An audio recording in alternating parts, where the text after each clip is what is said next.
Gabriel, buenos días. Sergio Centenaro, Ronnie Fox, aquí en la Argentina, en la provincia de Misiones, en la Casa Patria Misiones. ¿Cómo estás?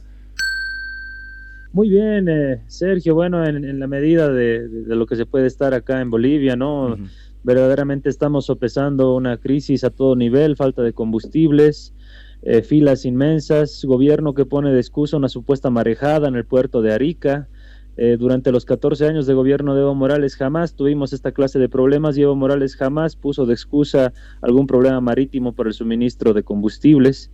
Estamos sopesando también movilizaciones con relación a justamente los carburantes. El día de hoy en la sede de gobierno, bajo una multitudinaria marcha de transportistas del sector urbano, desde la Ceja del Alto, donde se encuentra el Aeropuerto Internacional del Alto, hacia la sede de gobierno acá en la ciudad de La Paz, ¿no? Por otro lado, tenemos todas las movilizaciones que se están dando en las capitales de los departamentos, en Oruro, La Paz, Cochabamba, Tarija, Sucre, por el incremento de productos de primera necesidad. Por otro lado, también están las movilizaciones relacionadas a los bloqueos de carreteras, ¿no? Contundentes en el eje central del país, fundamentalmente Oruro, Cochabamba, Santa Cruz, exigiendo ya no solamente la habilitación de Evo Morales, sino la renuncia de Luis Alberto Arce Catacora por esta incompetencia y por afectar al bolsillo del boliviano con relación a los carburantes, que afecta a toda la cadena productiva y afecta, por supuesto, el suministro de todos los productos de primera necesidad, ¿no? En paralelo a todo esto, Luis Alberto Arce Catacora pareciera que está desaparecido del mapa. David Choquehuanca de viaje fuera del país y el candidato a la presidencia por el MAS, el ex ministro de gobierno Eduardo del Castillo del Carpio, haciendo campaña proselitista, como si viviera una realidad paralela, indicando y planteando soluciones que van de la mano del Banco Central de Bolivia, es decir, criticando a su propio gobierno, ¿no? Como se puede advertir, es todo un desbande de personajes desde la sociedad política que están más interesados en cómo llegar a la silla presidencial y que las elecciones se desarrollen el 17 de agosto, y otra es la realidad del boliviano que ya ha dejado de lado el interés por las elecciones y busca que estos personajes que nos han conducido hacia el caos, hacia el desastre económico, pues paguen por todo lo que están realizando al pueblo boliviano, el sufrimiento del pueblo boliviano, exigiendo su renuncia de estos personajes. Esa es la situación a grandes rasgos que estamos viviendo lamentablemente en Bolivia. Ujú. Bueno, escuchándote atentamente y esperábamos, por desgracia, ¿no? Esperábamos que el clima político esté aumentando en tensión a partir de este bloqueo jurídico que le han proporcionado a Evo Morales. Las reacciones también que me estás haciendo mención del pueblo movilizándose en la calle, producto de la falta de insumos, de recursos para poder funcionar. Vi que en tus redes sociales, Gabriel, planteabas una queja y lo que alcancé a interpretar es que el Estado, el Estado plurinacional de Bolivia, a través de su Cancillería, hizo como una queja, una denuncia contra Evo Morales, y lo que planteabas era la locura de invertir los roles. Es en realidad un ciudadano el que en tal caso puede demandar a un Estado y no al revés. ¿Querés contarnos qué pasó?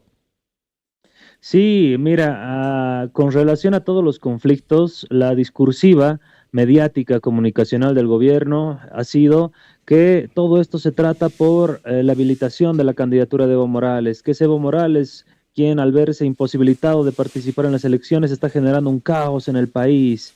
Incluso el día de ayer se han llegado a realizar autoatentados de la policía, ¿no? Esto es sumamente grave porque han circulado videos en la radio Causachuncoca, por ejemplo, como policías que estaban en formación desde sus propias filas, es decir, desde adentro les tiran una especie de granada y este dispositivo explosivo estalla y la policía echa la culpa a los movilizados, cuando se ve claramente en las imágenes, que son fehacientes, el video, de que se trataba claramente de un autoatentado que realizan los propios policías hacia los uniformados, ¿no? Entonces, Estamos viviendo una suerte de desesperación por parte del gobierno de echarle la culpa de toda la conflictividad a Evo Morales, ¿no?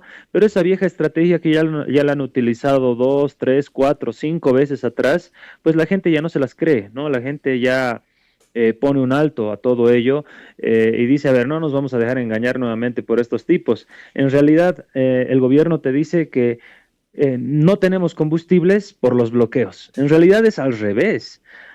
Hay bloqueos porque no existe combustibles, hay bloqueos porque nuestra situación económica está mal en Bolivia, ¿no? Uh-huh. Uh-huh. Bueno, la verdad Entonces, que sí, no, te estoy escuchando y sí, es muy fácil invertir los roles, esa lógica la escuchamos permanentemente aquí en la Argentina, cambian de lugar a sujeto y a objeto y te dejan como intentando quitarte el argumento. ¿Por qué razón van a bloquear los ciudadanos bolivianos carreteras o distintos lugares estratégicos protestando por combustible cuando en realidad tienen el combustible? No se entendería la lógica. ¿Por qué razón bloquearían?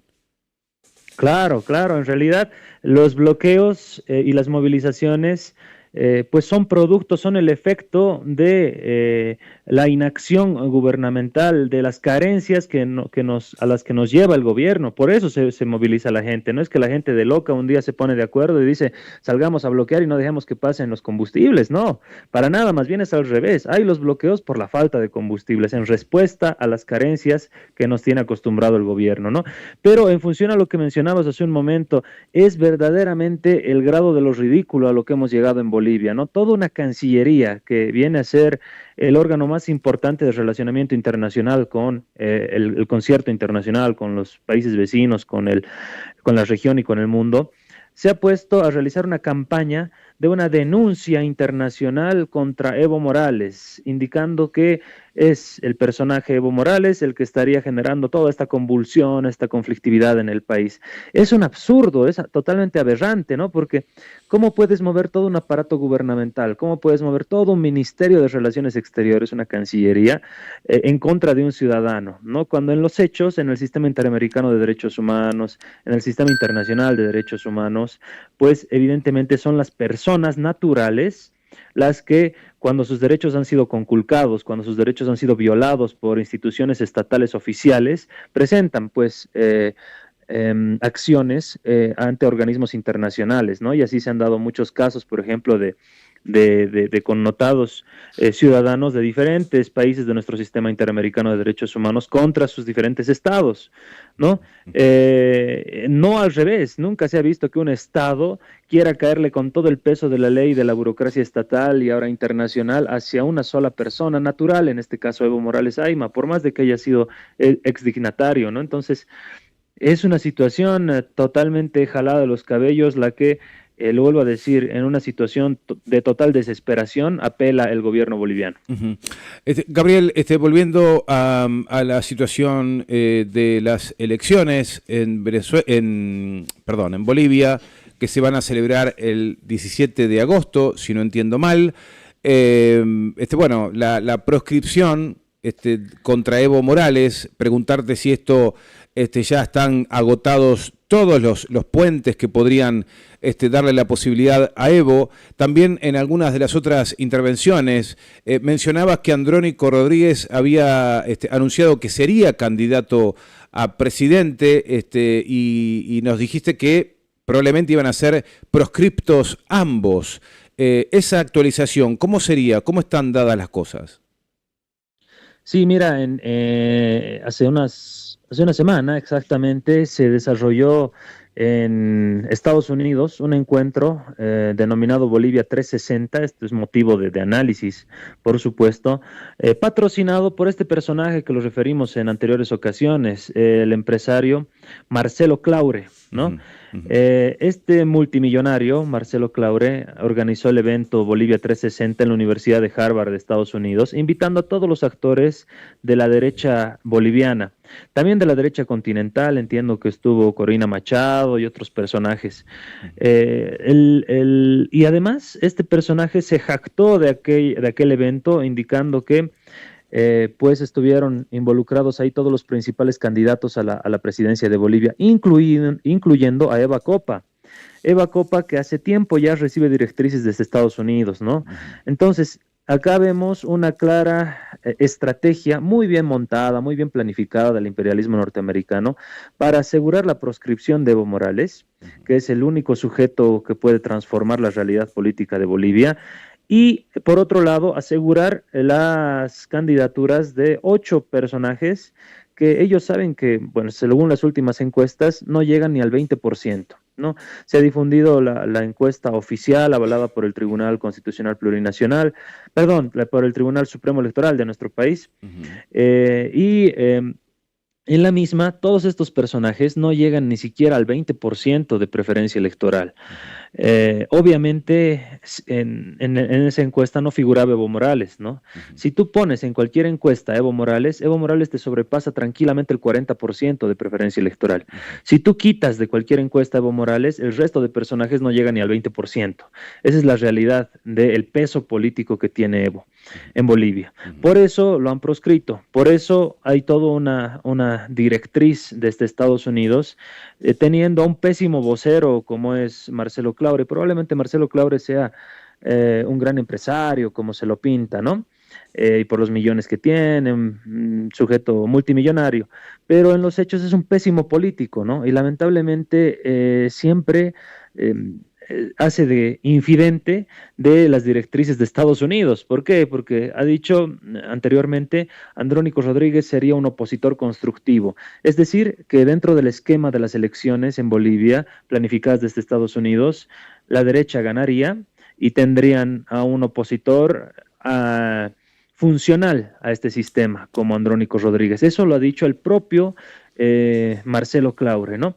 Este señor, el propio Marcelo Claure, también ha dicho a Evo Morales hay que meterlo preso por el fraude del 2019, por narcotráfico o por corrupción, ¿no?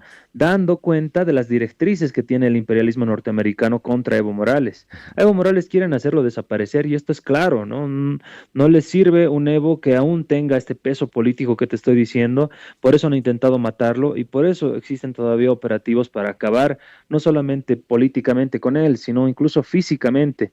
Esta es una situación que ya lo ha anunciado el propio Evo Morales, lo ha denunciado a la comunidad internacional y esta sí es una denuncia seria porque tienes todo un aparato gubernamental con todo lo que ya ha hecho, incluido la policía y el ejército, en contra de un solo ciudadano, ¿no? Eso sí es algo de cuidado, no como lo hizo la Cancillería, como si una sola persona, Evo Morales, pudiera destruir o descolocar a toda una estructura gubernamental, a todo un Estado, ¿no? Entonces, ese es el orden de las cosas actuales en Bolivia y no hay vistas de solucionar este hecho. O sea, lamentablemente el Tribunal Constitucional Plurinacional, el Tribunal Supremo Electoral se han prestado a este esquema muy bien montado, muy bien propuesto por la embajada gringa en Bolivia, ¿no? Y por el Departamento de Estado de Estados Unidos. Eso queda claro, no van a dejar participar a Evo Morales de ninguna forma, con ninguna sigla para las elecciones. Entonces, pasando el limpio, está confirmada la proscripción en Bolivia del máximo líder político vivo en ese país.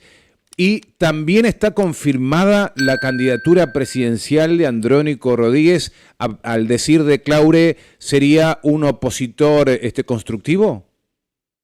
Sí, sería un opositor funcional a este sistema. Entonces, en Bolivia lamentablemente tienes dos realidades que están paralelamente en desarrollo, ¿no? Tienes estos políticos, incluyendo a Andrónico Rodríguez, incluyendo a Eva Copa, que están en ese juego, en esa disputa, en esa quimera de lo formal, de esa política de llegar a la silla presidencial, de hacer pactos, acuerdos, cuotas de poder, cupos en sus senadores, en sus diputados, ¿no? Y paralelamente tienes la realidad del pueblo boliviano que no le importan las elecciones, no le importan quiénes son los postulantes a la presidencia. a la gente lo que le está importando es todo esto que te estoy contando de principio, la escasez de combustible, la escasez de productos de primera necesidad, que vayas al mercado un día y todos los productos hayan subido con relación a días anteriores, que no exista el suministro adecuado de alimentos de primera necesidad para cubrir las necesidades de la familia, de los niños, de los hijos, ¿no? Entonces, esa situación es la que, esa efervescencia popular es la que se está dando en las calles, Ujú. que no es pues esa política formal, si quieres, de estos candidatos, ¿no? Entonces, yo veo hago un paralelismo con lo que aconteció el 2003. El 2003, durante el gobierno de Gonzalo Sánchez de Lozada, obviamente se hablaba de elecciones, se hablaba de organizaciones políticas, se hablaba de ese sistema neoliberal de partidos, de conformación de coaliciones, megacoaliciones, dentro de la política formal, si quieres, de los tradicionales actores políticos. Pero paralelamente, en las calles se está hablando de la nacionalización de los hidrocarburos, de una nueva constitución política del Estado, de terminar con la república y generar un Estado plurinacional, de expulsar a la embajada gringa o el embajador gringo de Bolivia. Esa es la agenda que se está construyendo desde las bases, desde el pueblo, desde las movilizaciones, que es muy alejada de las propuestas que realizan pues estos candidatos que solamente piensan en el formalismo de las elecciones del 17 de agosto, que en los hechos no van a resolver para nada porque estamos hablando de un cúmulo de candidatos que piensan lo mismo, son cortados por la misma tijera. No tienes una diversidad de candidaturas. El único que ejercía propuestas desde el bloque popular plurinacional era Evo Morales, pues, y sacándolo de la jugada, sacándolo de la partida, tienes un tablero de ajedrez con puras fichas blancas Ujú. disputando la partida electoral, ¿no? Ujú. Estábamos viendo, incluso la semana pasada, muchas detenciones a partir de movilizaciones de ciudadanos bolivianos que reclamaban por la posibilidad de que pudiera presentarse en elecciones Evo Morales. Hubo muchos detenidos, vimos represión, nos preocupó. ¿Qué ha sido del destino de todos estos detenidos? ¿Ya están liberados? ¿En qué situación están? Sí, la semana pasada hubieron 26 detenciones totalmente ilegales con una represión brutal de la policía, hay que decirlo, ¿no? El uso desproporcionado de la fuerza pública fue, y se evidencia en todos los videos, en todas las imágenes, en las denuncias internacionales que se realizó. De estos 26 detenidos de manera ilegal, primero que fueron torturados, ¿no? Fueron primero aprehendidos en inmediaciones del Tribunal Supremo Electoral en la Plaza Baroa, posteriormente fueron llevados a dependencias internas del Tribunal Supremo Electoral, donde fueron torturados. Esto lo ha podido confirmar la propia Defensoría del Pueblo. Después de esa tortura sufrida eh, dentro de las dependencias del Tribunal Supremo Electoral, los trasladaron en patrullas hasta la Fuerza Especial de Lucha contra el Crimen, donde también les torturaron en el trayecto. Posteriormente a ello, recién en la FELCC llegaron los delegados, miembros de la Defensoría del Pueblo, junto con médicos y demás, y pudieron advertir que en ese poco periodo de detención, desde que fueron detenidos en inmediaciones de la Plaza Baroa hasta que fueron llevados a la FELCC, los médicos advirtieron que existió efectivamente tortura, ¿no? Golpes, maltratos, insultos, y también estaban intentando desde la policía montar una especie de pruebas en contra de los manifestantes. De estos 26 manifestantes, 24 fueron... se les otorgó medidas sustitutivas en las cuales pues tienen que presentarse cada 15 días a firmar un registro en fiscalía, tienen prohibición de comunicaciones, prohibición tienen arraigo, no pueden salir del país, tienen prohibiciones para acercarse a Plaza Avaroa o participar en movilizaciones, por ejemplo, ¿no? Y a otros dos se los indicó por los delitos de asociación delictuosa, por los delitos de instigación pública a delinquir, por un montón de tipos penales relacionados a terrorismo, por los cuales ya se les dictaminó 2 meses de privación de libertad en el penal de San Pedro, ¿no? Entonces, fue verdaderamente trágico. La policía no tenía argumentos para, ellos hubieran querido desde el Ministerio Público, desde el Ministerio de Gobierno, también meter a los 26 a la cárcel y no pudieron tener los argumentos jurídicos para ello, pero también generan un escarnio público y han generado una suerte de terrorismo de Estado, indicando a toda la población que si se moviliza esa va a ser su suerte, ¿no? Los vamos a golpear, los vamos a reprimir, les vamos a meter procesos. Ese es el terrorismo de Estado que se ha instaurado en Bolivia. Gabriel, la última, agradeciéndote este tiempo que nos compartís en la columna. Pasadas las elecciones del 17 de agosto, ¿no? Falta muy poquito, se van a celebrar. Lamentablemente la noticia es la proscripción. De esto se está hablando muy poco en América Latina, en la patria grande. Lamentablemente se habla muy poco de esta proscripción gravísima que vive la democracia de baja intensidad que hay en tu país, y nos preguntamos cómo sigue el campo nacional y popular, cómo sigue el pueblo que acompaña a Evo a partir de ese 17 de agosto, y cómo sigue el propio Evo, ¿no? Los riesgos que va a correr, si va a continuar el peligro de detención, si va a continuar el peligro por su vida, y en paralelo, cómo imaginás que va a intentar reconstruir al espacio político para volver con más fuerza, más allá de este análisis que nos habías dicho la semana pasada, que me decías se va a derrumbar sola la derecha cuando asuma el poder a partir del nuevo gobierno. Pero en ese contexto, ¿cuál es la construcción que estás observando, que está haciendo Evo? Sí, mira, desde el instrumento político Evo Pueblo se tienen verdaderas propuestas para transformar la realidad económica, social y política del país, ¿no? Obviamente con la experiencia de 14 años de gobierno, Evo Morales ha construido diferentes propuestas. Es el único político en Bolivia que publica las propuestas de un eventual programa de gobierno, como por ejemplo ha propuesto quitar la renta vitalicia a todos los presidentes, siendo que esto también le afecta a él, ¿no? Ha propuesto que el título de en provisión nacional que te da las universidades sea totalmente gratuito, cuando actualmente te cobran más de 4.000, 5.000 bolivianos por ello. Ha propuesto salidas desde lo económico también, el hidrógeno verde, negociar los bonos de carbono, un montón de aspectos que dan cuenta de la seriedad de la propuesta política que tiene Evo Morales y de un equipo en lo jurídico, en lo económico, en lo social, que lo acompaña, ¿no? Cuando se han realizado diferentes eventos, recuerdo que hablábamos por este mismo medio, hablábamos de más de 27 mesas de trabajo con temáticas específicas que dan cuenta de la seriedad con la que Evo Morales pretende asumir la conducción del país nuevamente, ¿no? Por otro lado, no tienes esto en el resto de políticos cortados por una misma tijera, que son todos los políticos odiadores de Evo Morales, ¿no? Incluyéndolo a Andrónico Rodríguez. Lamentablemente, Andrónico Rodríguez se está prestando a ser ese opositor propositivo, como lo ha calificado el mismo Marcelo Claure, ¿no?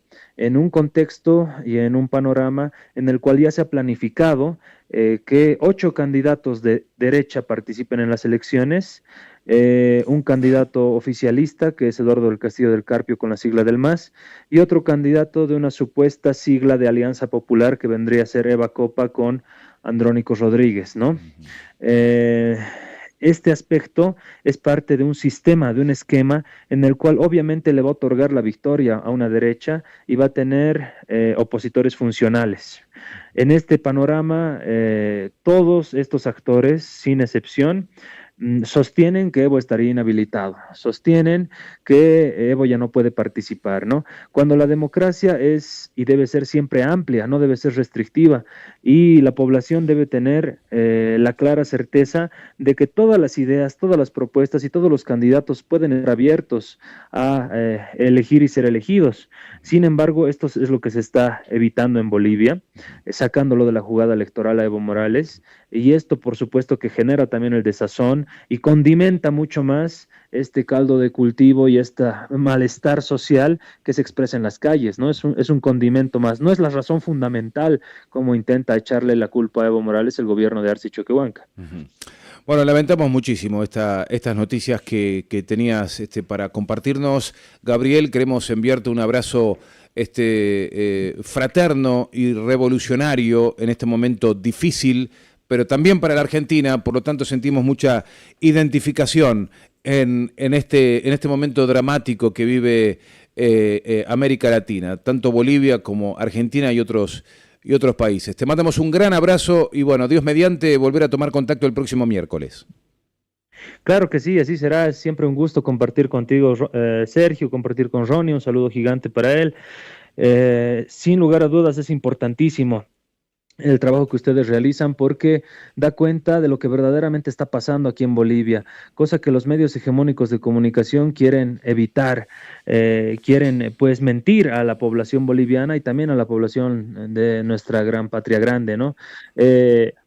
Tienes, por ejemplo, un canal de televisión de Junior Arias, un mercenario de la comunicación, que ha recibido en todo este tiempo más de 74 millones de bolivianos con relación a la pauta publicitaria para informar, entre comillas, o mejor dicho, desinformar todo lo que el gobierno le pide que haga, ¿no? Entonces, este medio alternativo de comunicación es fundamental para informar a toda la gente en Bolivia y también informar a toda la gente fuera de nuestras fronteras para obtener el apoyo internacional y que se vea la realidad boliviana de lo que estamos aconteciendo todos los días y sufriendo todos los días con un gobierno indolente, incompetente, incapaz y a toda vista totalmente neoliberal, ¿no?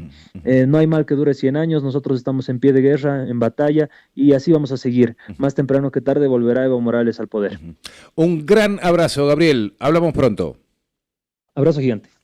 Gabriel Villalba Pérez, nuestro compañero en Bolivia, en La Paz, Bolivia, compartiendo con nosotros la columna La Voz del Indígena Urbano con gravísimas novedades, proscripción lisa y llana sobre la figura de Evo Morales, pero también el avance de este sector radical de derecha que viene a llevárselo todo puesto. ¿Caerá como un castillo de naipes? Uno quisiera desear que sea muy poco, ¿no?, el sufrimiento del pueblo en una cuestión económica de fuerte ajuste social también. Esperemos que no sea así, y sobre todo que no se lamenten víctimas fatales frente a esta situación que parece ser un embudo del que no va a poder salir Bolivia, por lo menos en el corto plazo.